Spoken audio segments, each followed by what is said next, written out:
Gestionar es hacer que las cosas sucedan. Ojo a la frase. Así, de buenas a primeras, es como arranca Bernardo Blechmar su libro. Es que es toda una declaración de intenciones, ¿eh? Totalmente. Rompe por completo con esa imagen, ya sabes, del director de un centro como un simple burócrata. Alguien que está ahí para que los papeles cuadren y poco más. Es una sacudida, desde luego, porque lo que propone es pasar de una visión, pues pasiva, de administrar lo que ya hay, a una activa. Diseñar lo que queremos que exista. Hoy vamos a meternos de lleno en esta obra, que yo creo que es fundamental para cualquiera que esté preparando un concurso de dirección. Sí, la idea es sacar de aquí las ideas más potentes, las más prácticas, ¿no? Eso es. Centrándonos en esas competencias que hacen que un gestor, que se convierta en un verdadero líder pedagógico. Perfecto. Pues empecemos por el principio, porque el primer gran eje del libro es justo ese: redefinir qué narices significa gestionar. Blechmar insiste mucho en que no es un evento, algo puntual, es un proceso de intervenciones. Claro. No se trata solo de reaccionar a lo que pasa, sino de provocar que ocurran las cosas que tienen que ocurrir. Y esa es la primera gran palanca de cambio, ¿sabes? El director no es un supervisor, es un diseñador de situaciones. Diseñador de situaciones, me gusta el concepto. Es que su función principal, y esto es clave, no es mandar, sino crear las condiciones para el mejor hacer del colectivo. Hay una anécdota en el libro que es que lo clava. Es de un director boliviano que decía, le preguntaran por su trabajo y dijo: mi trabajo no es dirigir maestros, sino ayudarlos a que ellos sean mejores maestros. Aunque para eso a veces tenga que dirigir. ¿Esa es? Es una frase para enmarcarla, ¿eh? Encierra un cambio de mentalidad brutal. El poder no está en la orden, sino en la capacidad de facilitar, de empoderar al equipo. Pero, a ver, seamos sinceros. Diseñador de situaciones suena fantástico en un libro. Ya. Pero, ¿qué significa eso en la práctica un martes por la mañana? Cuando tienes a 3 profes de baja, la calefacción rota y una montaña de papeles que te llega al techo. El día a día de un director es, en gran parte, apagar fuegos, ¿no? Por supuesto. Y Blechmar no es un iluso. No ignora esa realidad. A ver, la cuestión no es si vas a apagar fuegos o no, porque fuegos va a haber siempre. Claro. La cuestión es cómo los apagas. Puedes hacerlo corriendo con un cubo de agua cada vez, o puedes empezar a diseñar un sistema antiincendios. Vale. Gestionar desde el diseño significa que, incluso en la urgencia, tu intervención no busca solo resolver lo inmediato, sino también, generar un aprendizaje o un cambio que evite que vuelva a pasar. Entiendo. Es la diferencia entre poner un parche y reforzar la estructura. Justo. De hecho, él usa una metáfora muy potente. La gestión es un puente. Sí. Un puente que conecta el diagnóstico, o sea, dónde estamos, con la propuesta, que es a dónde queremos llegar. Y construir ese puente, ese es el verdadero reto de gobernar un centro. Exacto. Y es un puente que no se construye con ladrillos, sino con una herramienta, mucho más sutil y que a menudo infravaloramos totalmente. Y aquí llegamos a un punto que, lo reconozco, a mí me hizo darle una vuelta a muchas cosas. A ver. Yo siempre habría pensado que la herramienta principal de un director es, no sé, el presupuesto, el organigrama, algo tangible. Pero Blechmar le da un poder casi absoluto a la palabra. Totalmente. Dice textualmente que gestionar, diseñar situaciones, hacer agenda, son cosas que se hacen con palabras. Es que es así. Y para entender el poder de la palabra, él hace una distinción que es oro puro para cualquiera en un rol de liderazgo. La diferencia entre la palabra vacía y la palabra plena. Vale. La palabra vacía es el discurso de las formas, ¿sabes? Lo políticamente correcto, es el lenguaje de empresa que en realidad no dice nada. El postureo. El postureo, sí. Pone el ejemplo de una reunión de claustro donde parece que hay consenso. Todo el mundo asiente, dice que sí. Pero el lenguaje no verbal, los gestos, el tono de voz, te están gritando que es un consenso falso. El clásico sí, lo que tú digas, que en realidad significa no pienso mover un dedo. Y el efecto de eso es malísimo para una organización. Corrosivo. Genera cinismo, desconfianza, esa doble moral de que una cosa es lo que se dice en las reuniones y otra muy distinta a lo que se cuece en la sala de profes. Justo. Y en cambio, la palabra plena es la que tiene coherencia entre lo que piensas, lo que sientes y lo que dices.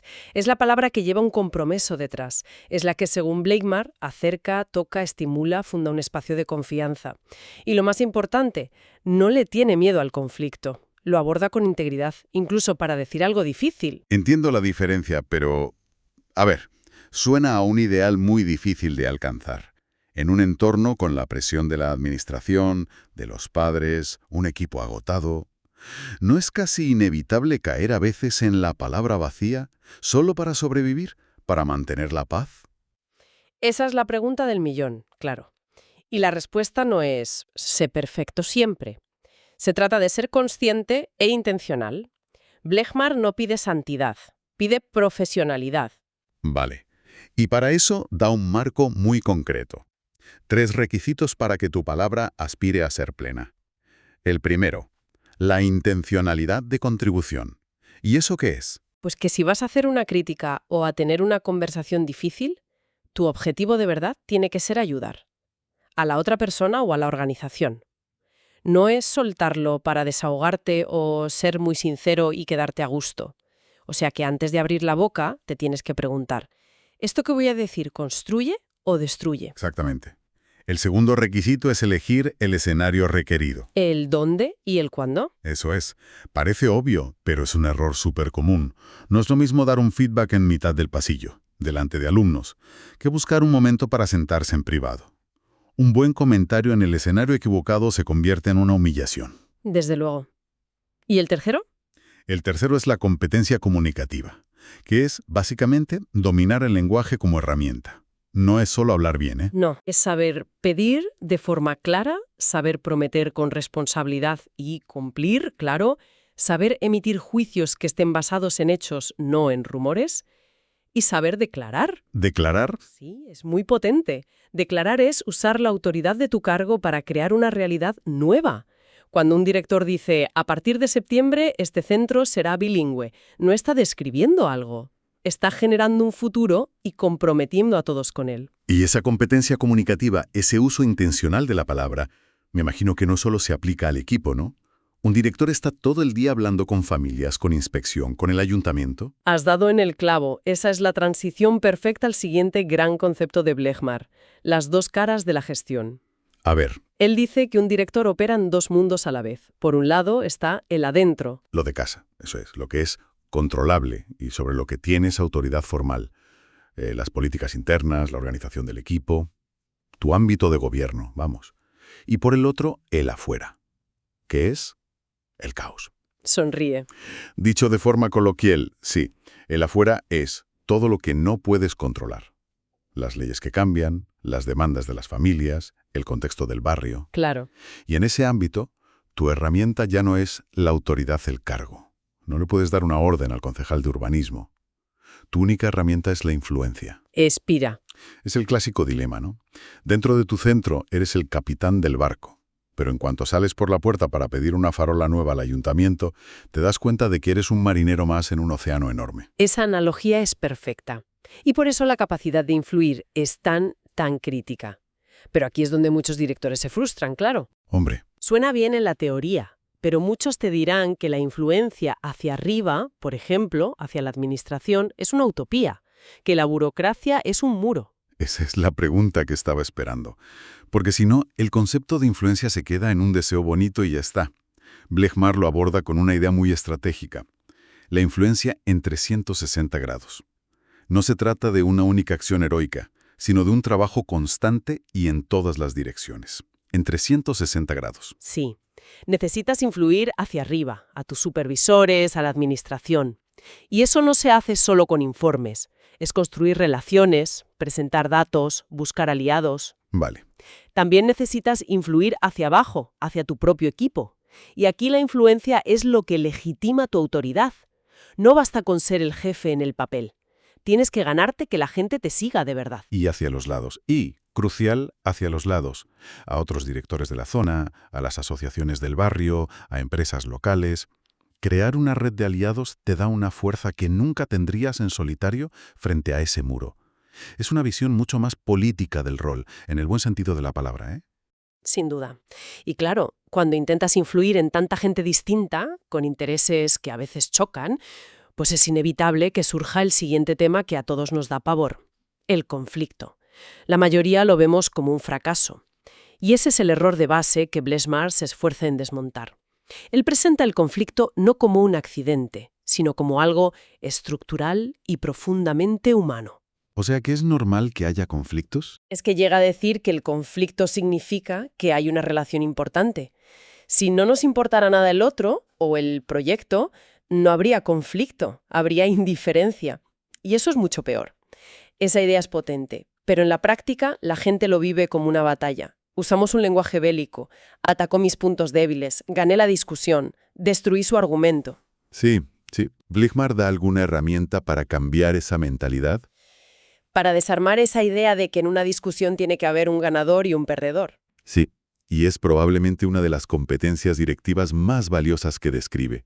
La alternativa a la guerra es la negociación basada en intereses. Y para entenderla hay que pillar una distinción clave. Una cosa es la posición de alguien y otra muy distinta son sus intereses, sus inquietudes. La posición es lo que digo que quiero. Exacto. Y el interés es el por qué lo quiero, la necesidad o el miedo que hay debajo. Pasar del qué al por qué, justo. Pongamos un ejemplo de un cole. Un grupo de profes se enroca en una posición. Nos negamos a cambiar el horario de las reuniones. Esa es la posición, ¿vale? Un director que lo enfoca como una guerra intentará imponerse. Uno que sigue a Blesmar investigará los intereses. Quizá descubre que el interés no es el horario en sí, sino el miedo a perder las únicas horas que tienen para coordinarse en proyectos que les ilusionan. O que para otro grupo, el interés es que ese horario les impide conciliar. Y claro, una vez que entiendes los intereses, el panorama cambia por completo. Claro. Porque te das cuenta de que aunque las posiciones son opuestas, los intereses pueden no serlo. Todos quieren coordinarse bien y todos quieren conciliar. Al poner los intereses sobre la mesa, puedes empezar a hacer lo que Blesmar llama crear opciones de interés mutuo. Buscar soluciones nuevas, eso es. Quizás se puede encontrar otro horario o reducir la duración de las reuniones. Dejas de pelear por repartir un pastel fijo y empiezas a buscar la forma de hacer el pastel más grande para todos. Pasas de una lógica de suma cero a una de suma positiva. Me parece que con estos 4 ejes, redefinir la gestión, el poder de la palabra, la doble cara del poder y el conflicto, tenemos una hoja de ruta muy clara para quien se prepara para esto. Si tuviéramos que resumir las ideas clave, la primera, sin duda, gestionar es hacer que las cosas sucedan. Es un rol activo de diseño, no de simple administración. Hay que salir de la comodidad de la burocracia. La segunda, que tu herramienta principal no es el BOE, sino la palabra plena. Tu capacidad de comunicar con integridad para crear confianza. Eso es lo que crea la cultura de un centro. Tercero, que tu poder tiene dos caras. Hacia adentro, la autoridad, pero tu verdadero alcance viene de la influencia estratégica en 360 grados. El poder real es movilizar a otros, dentro y fuera. Y por último, que el conflicto no es tu enemigo. Es una señal de que algo importa. Y la clave es dejar de pelear por las posiciones y empezar a indagar en los intereses. Y para terminar, si te parece, me gustaría dejar una reflexión final que Blechmar plantea casi al final del libro. Él afirma que la gestión es construcción de futuros. Uf. Es vertiginoso si lo piensas. Significa que cada decisión que tomas, cada reunión, cada conversación, incluso lo que omites, todo eso ya está diseñando ladrillo a ladrillo el futuro de tu centro. Así que cada pequeño acto del presente es en realidad un voto por un tipo de futuro para tu comunidad. Es una responsabilidad enorme, gigantesca, y nos lleva a la cita final con la que me gustaría que nos quedáramos. Es como un aviso. Dice Blechmar: la gestión sin lectura, sentido, visión y política es solo agitación. Agitación. Sí. El director que solo se ocupa de la urgencia, del papeleo, está simplemente agitado, moviendo cosas sin rumbo. La pregunta que queda en el aire para quien se prepara para este rol es, más allá de dominar la técnica, ¿cuál es tu visión? ¿Cuál es el futuro que va a guiar cada una de tus acciones como gestor? ¿Qué historia vas a construir?